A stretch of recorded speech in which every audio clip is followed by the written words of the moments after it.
Have you ever wondered what is actually happening inside your body when your blood pressure is being measured? Most people just sit there and fiddle with their thumbs while their blood pressure is being taken, but in this video I'll break down the science behind it.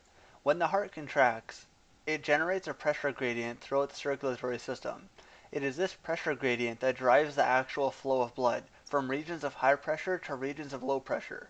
As the resistance to flow increases, the pressure in the artery also increases, and as resistance decreases, pressure decreases. The pressure in the arteries varies in a regular manner throughout the cardiac cycle. When the heart contracts, blood is ejected into the arterial system, causing the arterial pressure to rise to a maximum value known as systolic blood pressure.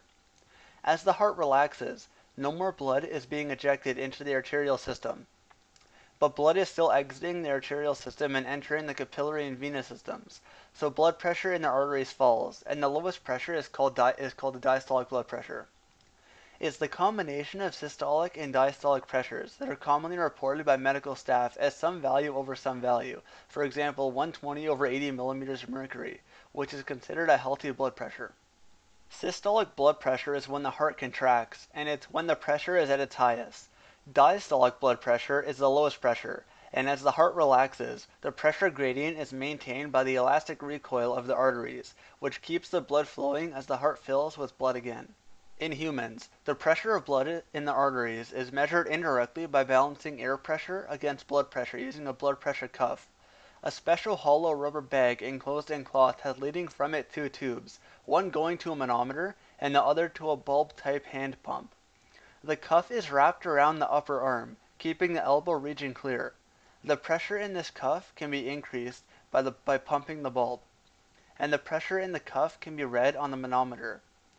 From the medial side of the biceps tendon, feel for the brachial pulse. Once the brachial artery has been located, the stethoscope is placed over this region.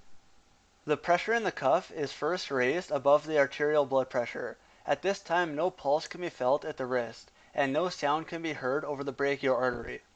When the pressure in the cuff is slowly released, a point will be reached at which blood will just spurt beneath the cuff at the height of the blood pressure curve.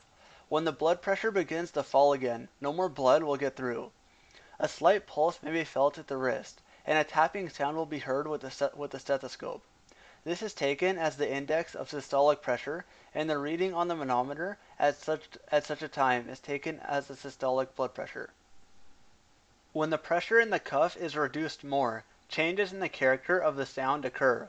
When the pressure in the cuff is reduced low enough, the flow beneath the cuff becomes continuous. When the flow becomes continuous, the sound usually disappears. Just before the sound disappears, it becomes muffled in character. This point of muffling is taken as the index of the diastolic blood pressure.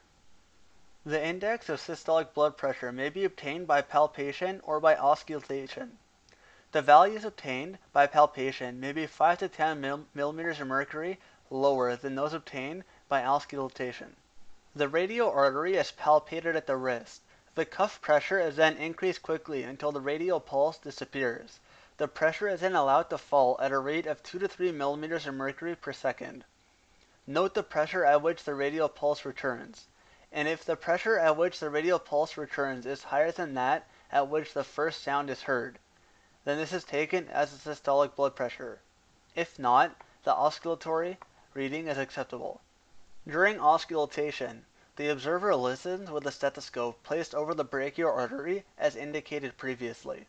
In modern medicine, both of these methods are not commonly used as most facilities have automated blood pressure cuffs that don't require the use of a stethoscope.